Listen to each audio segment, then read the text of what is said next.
What is up, guys, and welcome back to another unique lens review. Today we are reviewing this fisheye lens here. This is the Canon 8-15mm f4L USM lens. And I'm going to start right now.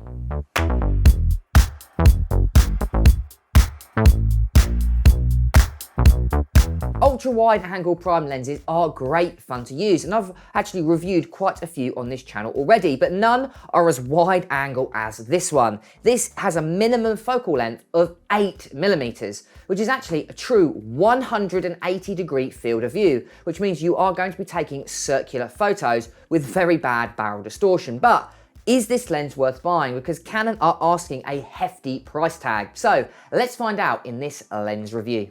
So let's kick this lens review off with build quality. Now, all L series lenses I've tested so far have got great build quality. And to be honest, this lens is no exception.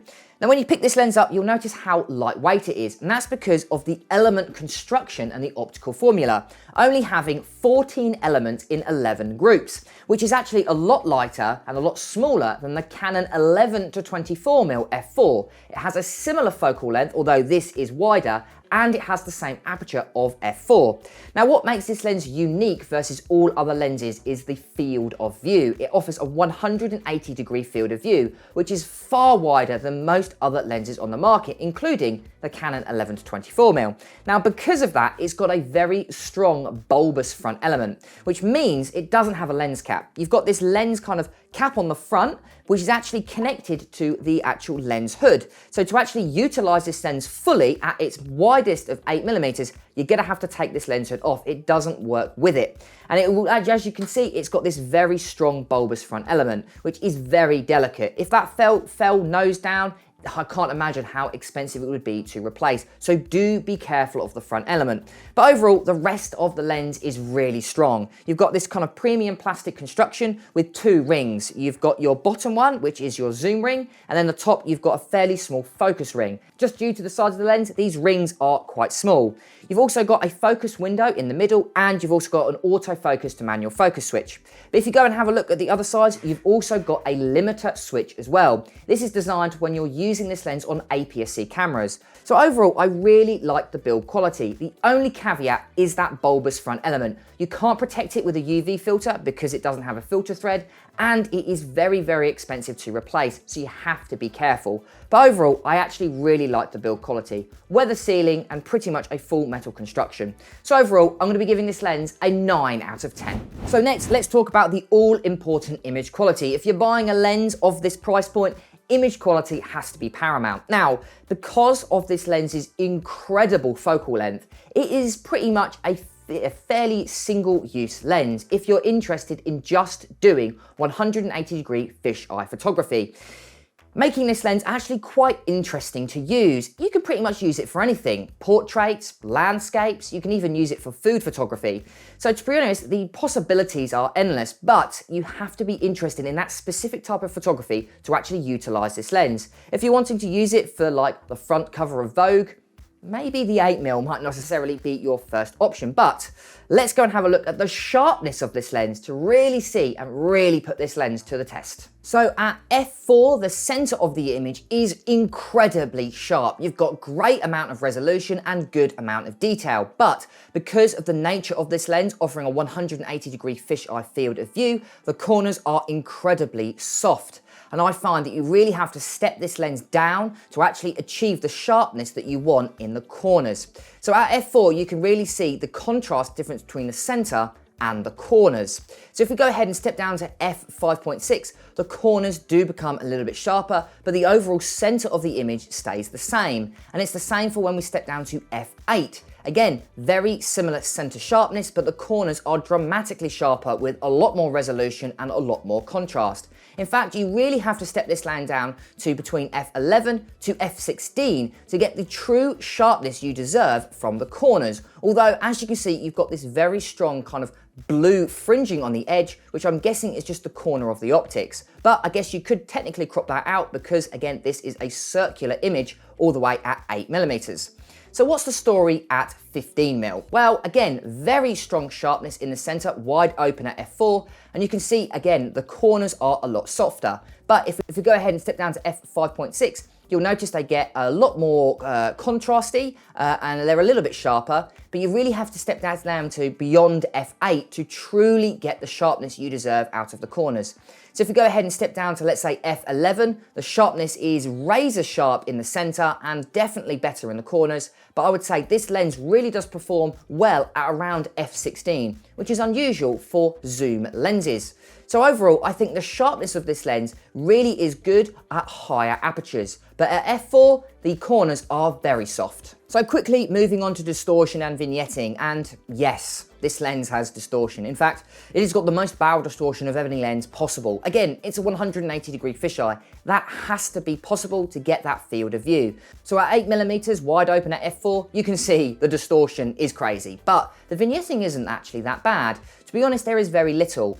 To remove a little amount of vignetting, you just simply have to step down to f6. And beyond that, like for instance f8, there is pretty much no vignetting. And it's pretty much the same for 15mm. So if you go ahead and zoom in, you can go ahead and see at f4, there is again more barrel distortion, but again, it's at 15mm, what do you expect? But the actual vignetting isn't too bad. To remove what is very little vignetting, just simply dip down to f6, and the overall consistency of the colors and the overall brightness and luminosity is a lot more consistent. And again, it's the same for f8. So if you're after a lens with very little distortion, this lens is definitely not for you, but the vignetting aspect is actually really good for a wide angle zoom lens. So overall, I was actually really impressed with the overall image quality. Really good when it comes to flaring, very little actual vignetting, but again, because of the crazy 8mm 180-degree field of view, it does have incredible barrel distortion, but to be honest, you're buying that lens for that specific problem. So actually, it's not a problem in this particular case, it's a big advantage. So actually, I really liked this lens's image quality, but to be honest, I thought the sharpness could have been slightly better in the corners. But overall, I actually think if you step down, you get razor sharp images throughout the entire image frame. So because of that, I'm actually going to be giving this lens a 9 out of 10. Now let's move on to size and weight. And as I discussed previously, this lens is actually quite small for its aperture. Again, if you compare it to the 11 to 24mm, this lens is far heavier and far larger. So this 8 to 15mm comes in at 540 grams. Compare that to the 11 to 24mm f4, that comes in a whopping 1,180 grams, so pretty much double the weight. And it's very similar to the Sigma 12 to 24mm. That comes in at a whopping 1,150 grams. And if you go ahead and compare it in a chart format to actually see the true size of this lens, you can see how petite this lens is versus the other lenses. Grant you, they don't have the exact same focal length, but they are fairly similar. They are all ultra wide angle zoom lenses. So overall, if you're after a small, lightweight zoom lens, realistically, this is your best option. But again, I can't necessarily compare it with filter thread because it doesn't have one. So do bear in mind that if you are wanting to put maybe a circular polarizer filter on it or something like that, this lens is not going to be possible unless you get some kind of special square filter setup, which is achievable, but not at 8mm. So overall, I actually thought this was really good when it comes to size and weight. So I'm going to be giving it the full marks, the 10 out of 10. So moving on to autofocus, and what is this lens like for video? Well, actually the autofocus of this lens was superb, really quick. But to be honest, I found most ultra wide angle zoom lenses usually have a quick autofocus. Even if you miss slightly or it focuses a little bit too close or a little bit too far away, it's very difficult to notice because of how the plane of focus interacts with the focal length. It's really difficult to work out if something's out of focus when everything looks like it's in focus just because of the field of view. So to be honest, this lens doesn't need the quickest autofocus, but it does have it. So what's this lens like for video? Well, it is very interesting, very similar to photography. To be honest, it's a one-of-a-kind lens, and you're not going to be able to achieve the kind of looks that you can do with this lens simply because of its incredible focal length. having a 180-degree field of view makes your photos really interesting. In fact, you actually have to be more careful with getting your legs or by accident your head in the shot just because of how wide angle this lens is. It is great fun to use for photography and video. Although it doesn't have image stabilization, it is barely noticeable at 8mm or even 15mm. So I wouldn't even worry if your camera does or does not have IBIS. So because of that, I'm actually going to be giving it an 8 out of 10. So last but most importantly is the price. What are Canon asking for this incredibly unique setup? Well, they're asking for quite a lot, and I've got to admit this lens is definitely not for everyone, simply because of the price point. So this lens here comes in a whopping £1,269. And to be honest, for a bit more, I wouldn't say, but more of a gimmick lens, it's not a lens that you're going to have always in your camera bag. That is quite expensive. But what's it like versus other ultra wide angle zoom lenses? Well, let's compare it to the Canon 11 to 24mm f4. That comes in at, I can't even believe this, £3,099. That is crazy amount of money, but it has probably one of the best distortion reductions of any lens I've tested, and it is great for, like, for instance, astrophotography. This has got a lot more barrel distortion. Again, kind of the nature, but that 11 to 24mm is crazy when it comes to how little distortion it is at 11mm, especially if you compare it to the 11mm of this lens. And the other lens that I can realistically compare it to is the Sigma 12 to 24mm f4. This lens comes in at, funny enough, the exact same price this lens here is, £1,269. And out of the two, I'd probably recommend the Sigma lens because it has a more versatile focal length between 12 to 24mm, where this lens here, because of its unique style, either you love it or you hate it. It's like Marmite. And to be honest, I really liked it, but not for that price point. So because of that, I'm only going to be giving it a 6 out of 10.